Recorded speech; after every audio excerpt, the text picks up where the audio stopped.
네, 이번 영상에서는 한국철도공사 코레일의 자기소개서 항목을 함께 알아보도록 하겠습니다. 우선 전체 항목 어떻게 출제되는지 같이 보시죠. 총 4개 항목이고요. 각 항목 모두 1000바이트 작성해야 합니다. 500자겠죠? 4개 항목 500자, 다 합치면 5, 4, 20, 2000자.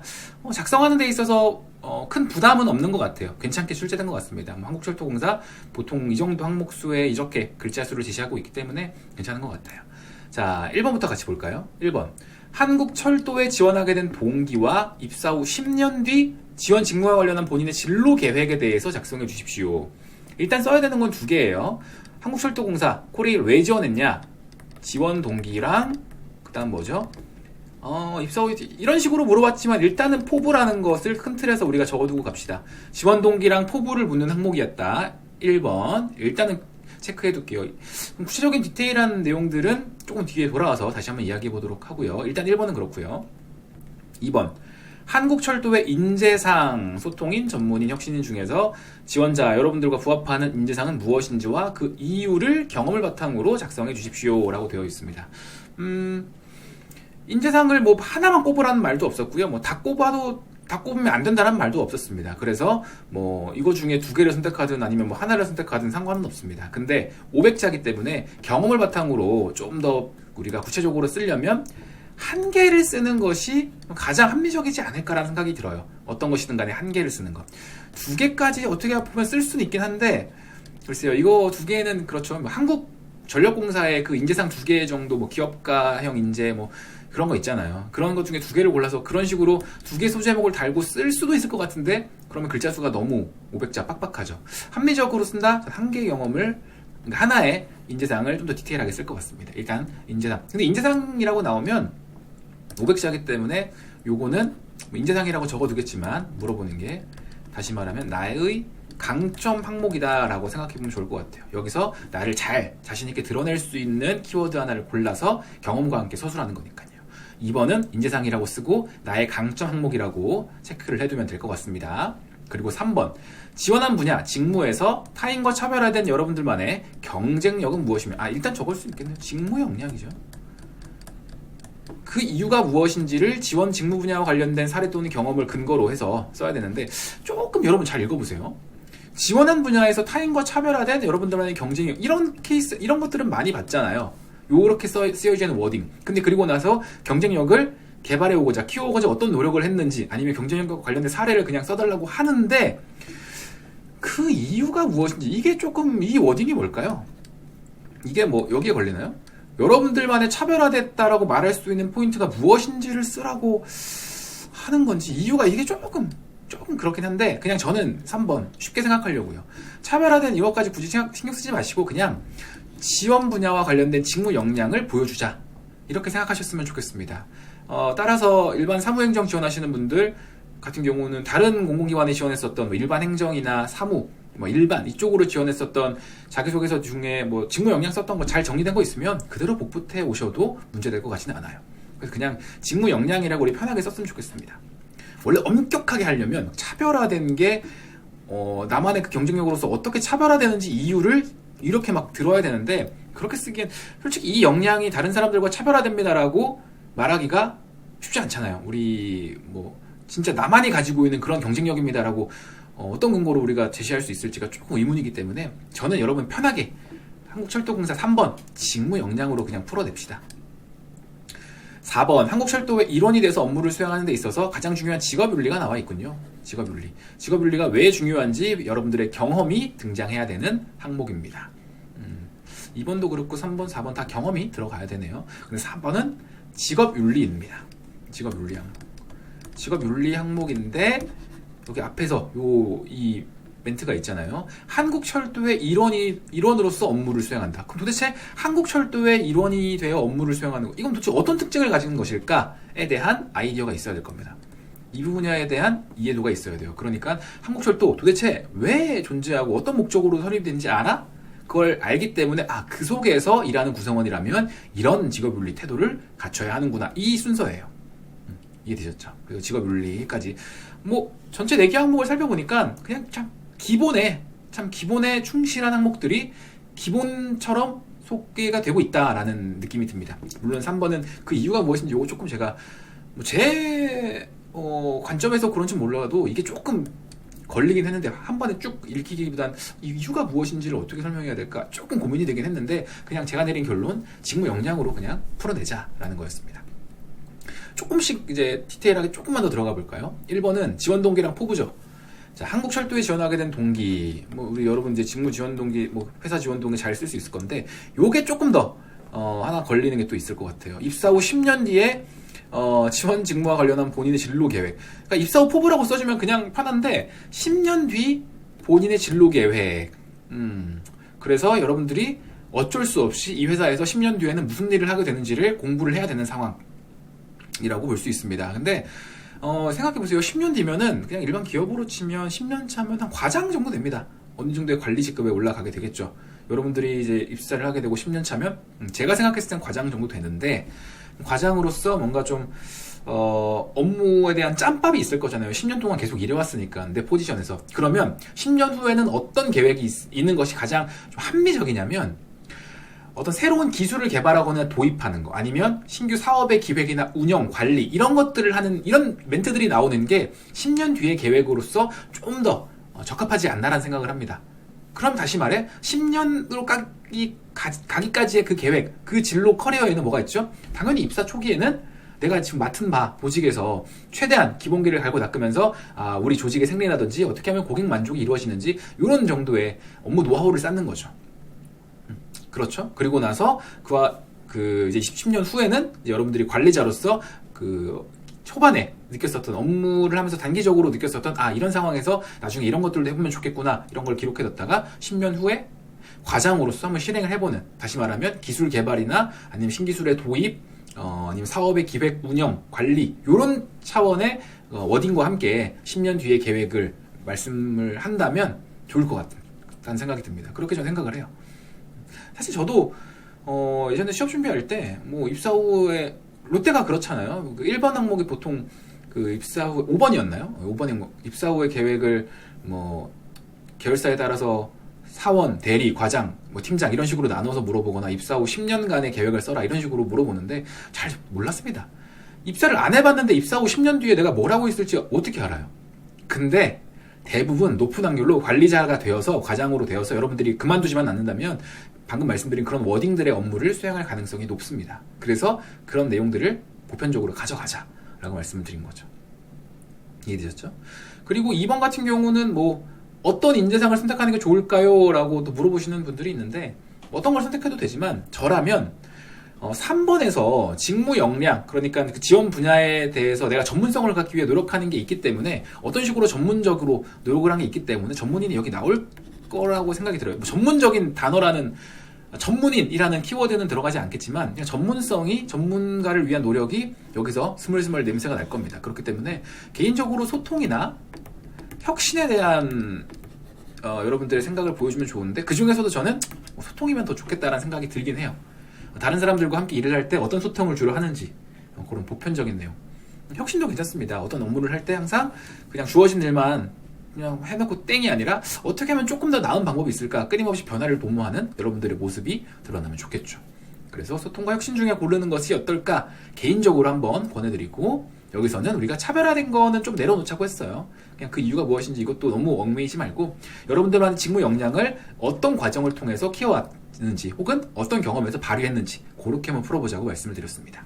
그리고 4번은 직업윤리. 요즘에는 이제 대세가 되고 있어요. 이런 직업윤리 항목이나 또 원래 많은 공공기관에서 물어보는, 한전에서 물어봤었죠. 최근 이슈. 한전뿐만 아니라 다양한 기관에서 물어봅니다. 은행에서도 물어보고요. 지원 회사와 관련된 최근 이슈를 물어보는데 일단 한전엔 그건 빠지고 직업윤리는 들어가 있네요. 한국철도의 일원이 돼서 업무를 수행하는 데 있어서 이게 이제 배경이 있잖아요. 그러니까 배경에 대한 이해도를 보여주는 거죠. 이게 제가 별표친 게 요거예요. 배경에 대한 이해도. 도대체 한국철도는 어떤 조직이고 무슨 일을 하는 곳이기 때문에 이런 직업윤리가 필요하구나 라는 빌드업 과정이 필요할 것 같습니다.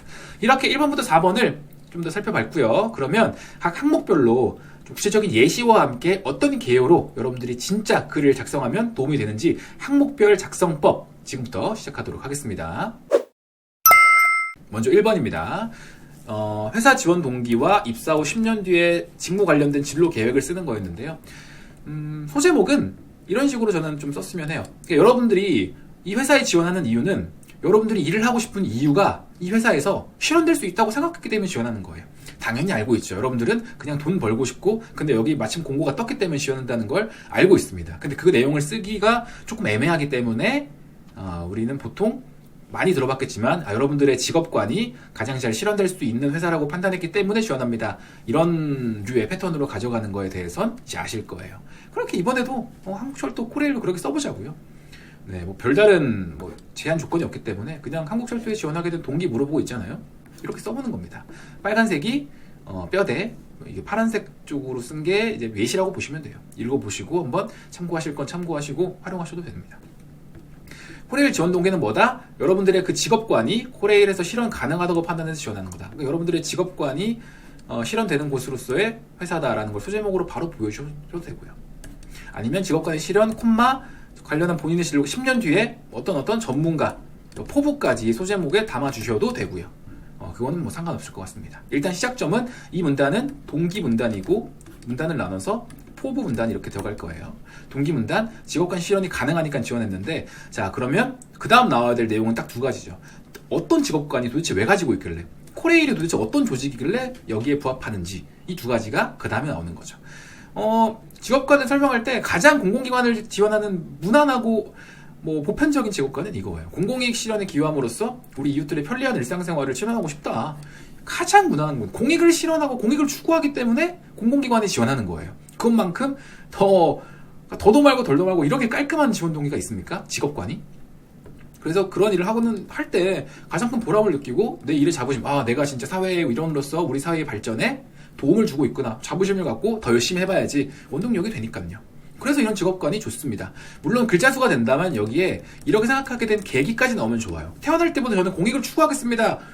이런 생각을 가지고 태어난 아가는 없잖아요. 항상 어떤 트리거, 계기의 사건이 있으면서 난 공익을 추구하는 일을 해봐야겠다. 아니면 우연히 공익을 추구하는 일을 해왔다가 진짜 보람있고 내가 뭔가 진짜 사회 구성원으로서 진짜 쓰임이 있는 그런 느낌을 받아. 진짜 이 일 나에게 잘 맞는 것 같아. 적성에. 그래, 앞으로 난 이런 직업관으로 이런 일을 해야지 라는 계기가 들어가면 좋은데 아마 글자 수가 500자, 1000바이트 500자기도 하고 이런 내용의 밑에 포부까지 써야 되기 때문에 글쎄요, 이거 여러분들이 쓸 수 있으면 쓰되 빡셀 것 같아서 제가 일단은 개업에는 넣어두진 않았습니다. 그래서 이거 말로 그냥 설명드리는 거예요. 계기가 이렇게 나오면 그래도 더 좀 짜임새가 있다. 어째서 이런 직업관을 갖게 됐는지를 설명할 수 있으니까. 이해되셨죠? 근데 이제 반드시 또 들어가야 되는 그 다음 게 있죠. 왜 그 일을 코레일에서 하고 싶으냐. 이제 코레일에 대한 이해도가 들어가야 됩니다. 코레일은 연결이라는 가치 실현을 통해서 다수 이웃들의 편리한 생활, 이건 제가 그냥 생각하는 거 쓰는 거예요.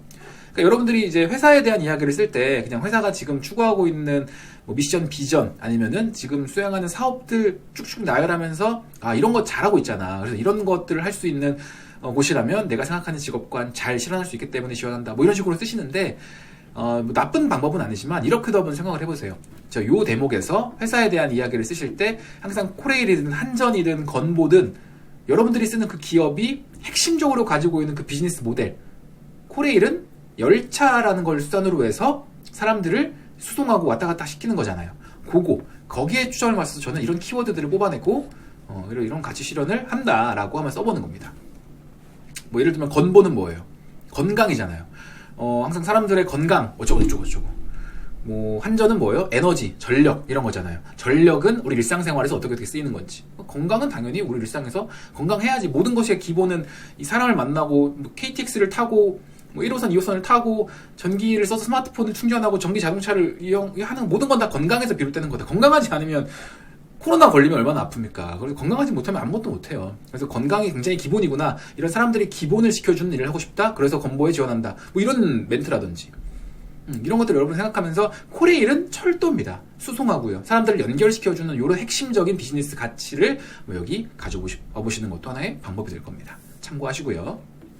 읽어보세요. 그냥 제가 생각했을 때 이 짧게는 우리 그냥 약속할 때 어디서 만날까? 강남에서 만나자. 그러면 2호선 타고 강남으로 간다라든지 그런 거. 아니면 출퇴근할 때 회사 갈 때 지하철 타잖아요. 아니면 지역 간의 연결은 KTX 같은 거 빠르게 서울에서 대전까지 가는데 1시간이 안 걸리잖아요. 그래서 생활권이 확대되고 이런 것까지 우리 사람이 반드시 필요한 존재잖아. 그래서 정말 필요한 곳에서 이런 역할들을 하면서 공익추구라는 직업권 실현이 가능하다 생각한 거, 이거 한번 작성해 보시면 될 것 같아요.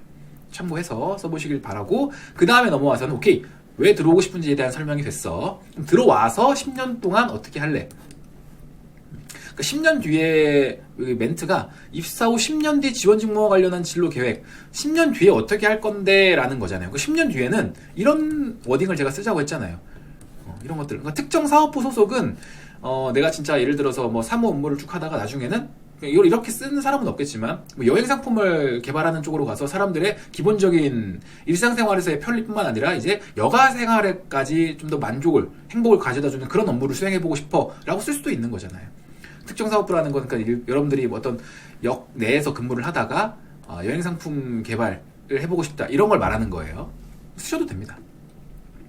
그리고 뭐 기획 및 관리하는 거. 일반적으로 여러분들이 사무 업무 수업 수행하다가 제가 알기로는 한 10년 정도 되면 부역장까지는, 그러니까 역 내에서 계속 근무를 하면 승진을 할 수 있는 거라고 생각이 들어요. 10년 정도면.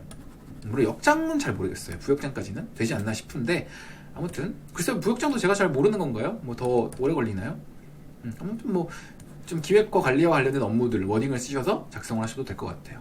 그리고 그 다음은 그냥 이것들을 왜 하고 싶은지 쭈쭈쭈 쓰셔도 되지만, 이런 것들을 하기 위해서 단기적으로, 제가 일단 단기적이라고 쓰긴 했어요.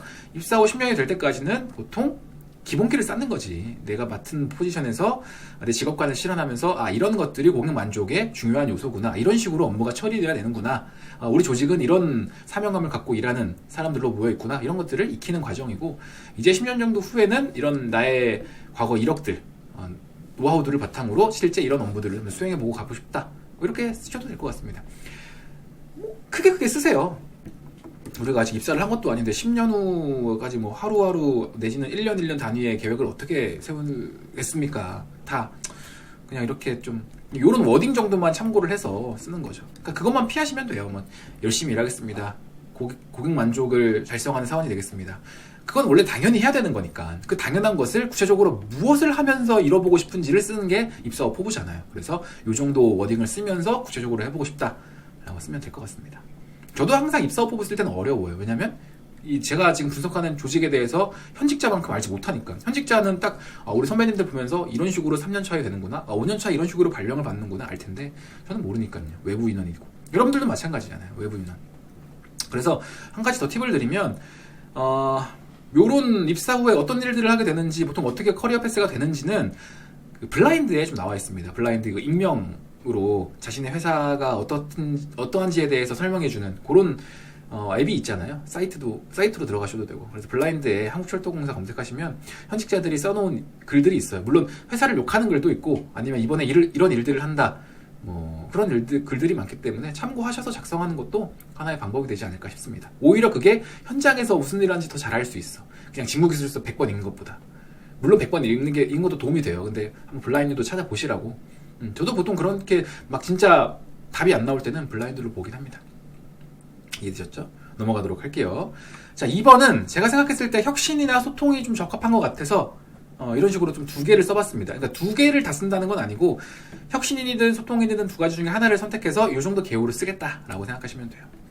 저는 뭐 혁신인, 소통인 이렇게 나누었고, 소제목은 어떤 걸 선택했는지, 부업한 인재상 어떤 건지, 그리고 여기서 보여주는 건 나만의 혁신 노하우, 나만의 소통 노하우, 이런 식으로 보여주는 걸 말씀드려 봅니다.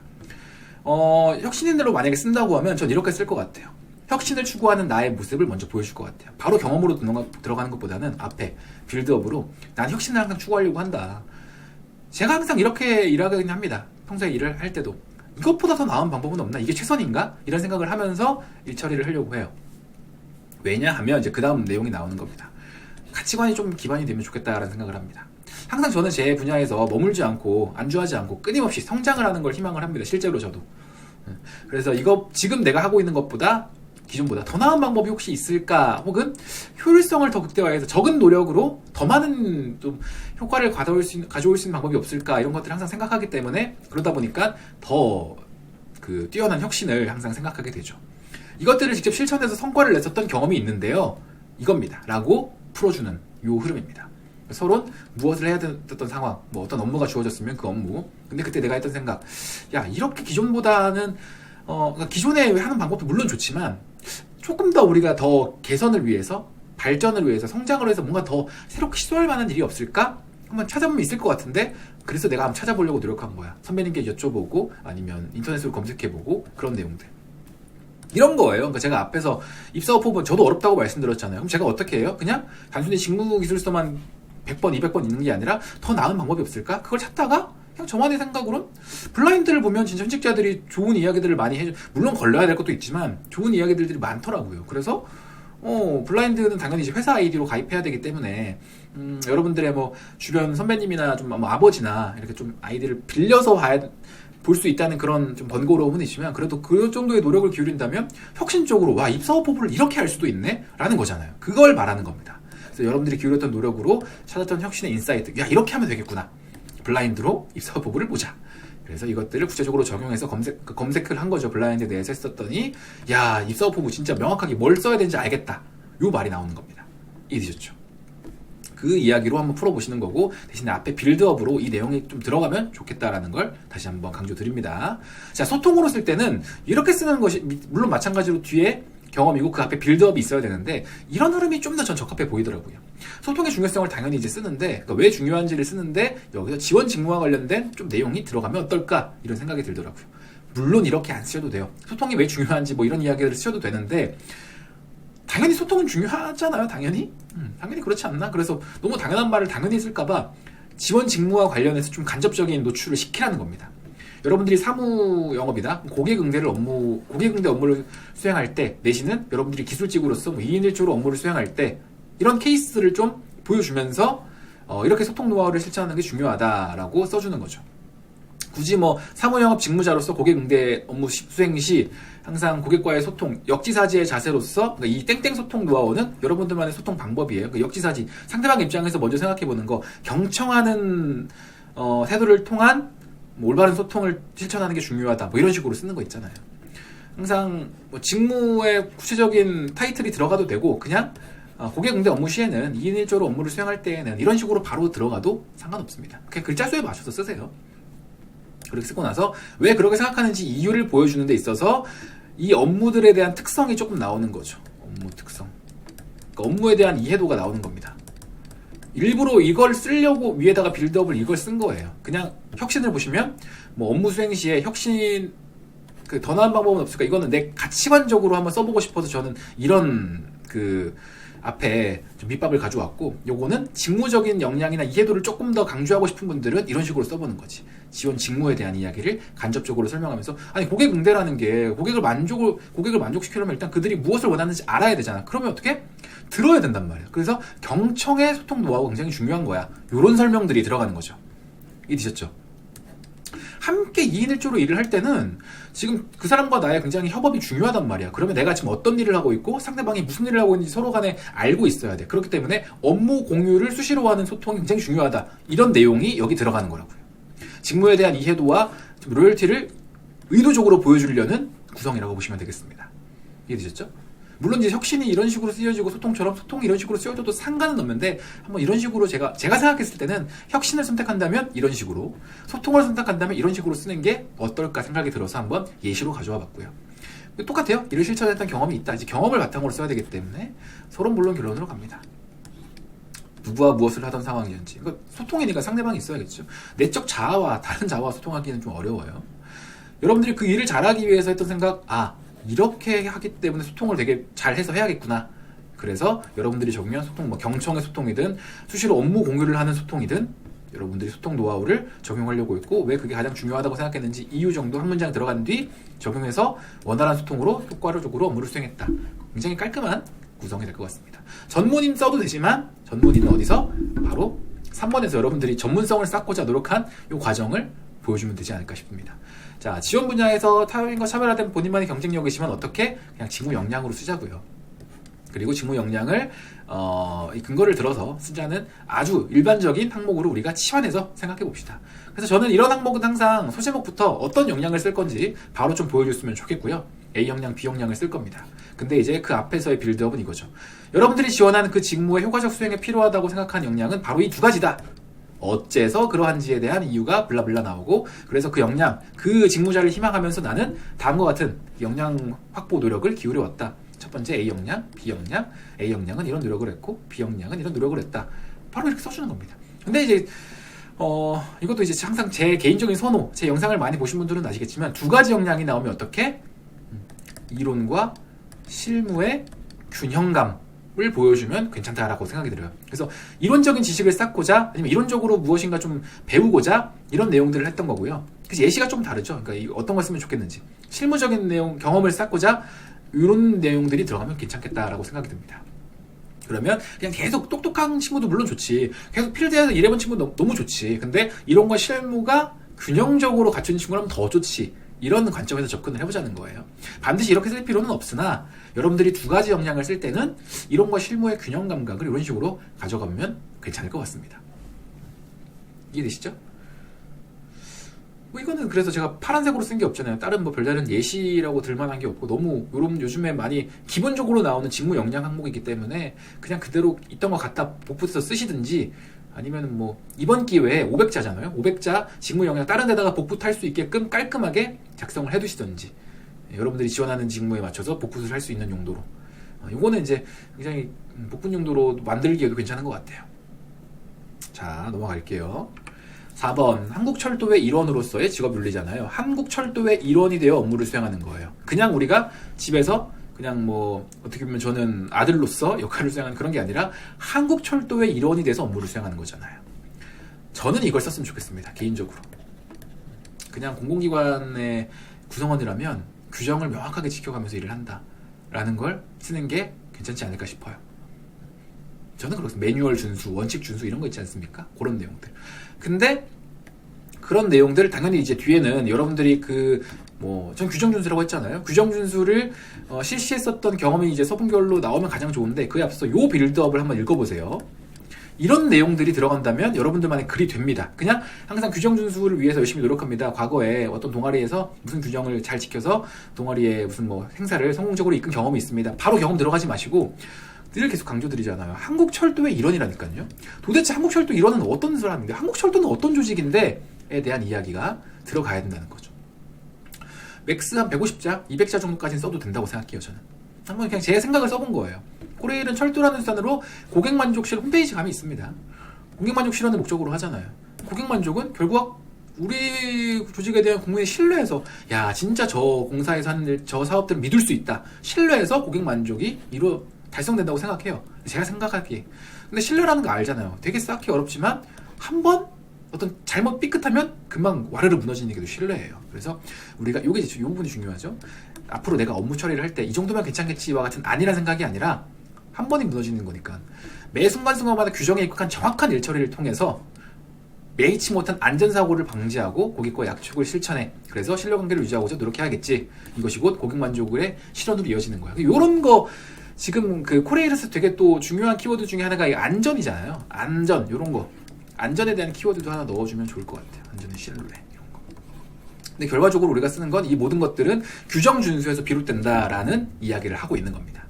이해되셨죠? 그래서 규정 준수와 관련해 여러분들이 소속된 조직에서 규정 준수를 엄격하게 함으로써 업무를 제대로 잘 처리했었던 그런 어떤 경험이든 근데 신뢰를 형성하면 좋죠. 그러니까 여러분들이 주어진 일을 하는 데 있어서 그냥 남들이 안 본다고 그냥 대충 내가 편한 대로 하는 것이 아니라 명확하게 그래도 이 일에 수반되는 규정이 무엇일까? 원칙 규정이 규칙이 무엇일까? 생각해보고 아니면 내가 왜 규정을 지켜야 될까? 이 상황에서라도 한 번씩 다시 한번 생각해 본다거나 아니면 그러니까 이런 일들을 통해서 규정을 준수하면서 일을 했더니 결과적으로는 일도 잘 풀렸고 나중에 이 일에 대한 다른 동료들의 신뢰도 얻을 수 있었다. 그런 내용들을 쓰면 됩니다. 아무튼 저는 4번에는 규정 준수, 원칙 준수, 매뉴얼 준수 이런 것들이 들어가면 어쩔까 싶습니다. 정직한 일 처리도 다 되겠네요. 근데 물론 이제 제가 생각하는 4번에 들어가면 좋을 키워드고 여러분들이 생각했을 때 직업윤리 저는 그거 말고 다른 거 쓰고 싶은데요. 그냥 쓰셔도 됩니다. 제가 전반적인 항목을 봤을 때 이게 좀 여기에 규정 준수가 들어가야 되지 않을까 생각이 들어서 말씀을 드려봤어요. 그래야지 딱 명확하게 정해진 매뉴얼대로 입각해서 일을 해야 사고가 안 나요. 근데 여기 사고가 굉장히 중요하잖아요. 안전사고 뉴스에도 가끔씩 나잖아요. 스크린 도어 설치하다가 규정 안 지켜가지고 그런 일들 아무튼 2인 1조로 해야 되는데 아니면 뭐 쉬는 시간 지켜가면서 해야 되는데 그런 것들 있잖아요. 그래서 항상 저는 여기서는 이 안전사고를 막고자 정확한 규정에 입각한 일처리 한번 써보는 게 어떨까 다시 한번 말씀드려봅니다. 자, 이렇게 4번까지 한번 짚어봤고요. 되게 도움이 되셨는지 모르겠습니다. 이 영상 좀 작성하는데 여러분들 뭐 사실 코레일은 적부기 때문에 자기소개서 그냥 날림으로 써서 내시는 분들도 많은 걸로 알고 있습니다. 근데 그러면 어떻게 되죠? 면접 가서 큰 코 다쳐요. 그러니까 면접용, 여러분들은 최종 합격이 목표이기 때문에 면접용 자기소개서를 잘 쓰겠다라는 생각으로 작성에 임하셨으면 좋겠습니다. 이 영상 도움되셨으면 아시죠? 영상 좋아요와 홧김에 취업까지 구독도 눌러주시면 감사하겠습니다. 그리고 이 영상 내용과 관련해서 궁금한 점이나 이해 안 되는 점 있으면 영상 하단에 댓글로 남겨주시면 제가 빠르게 피드백 드릴 수 있도록 하겠습니다. 오늘도 시청해주셔서 감사하고요. 저는 다음 영상에서 더욱 유익한 내용들로 돌아오도록 하겠습니다. 지금까지 마쌤이었습니다. 다음 영상에서 봬요. 안녕.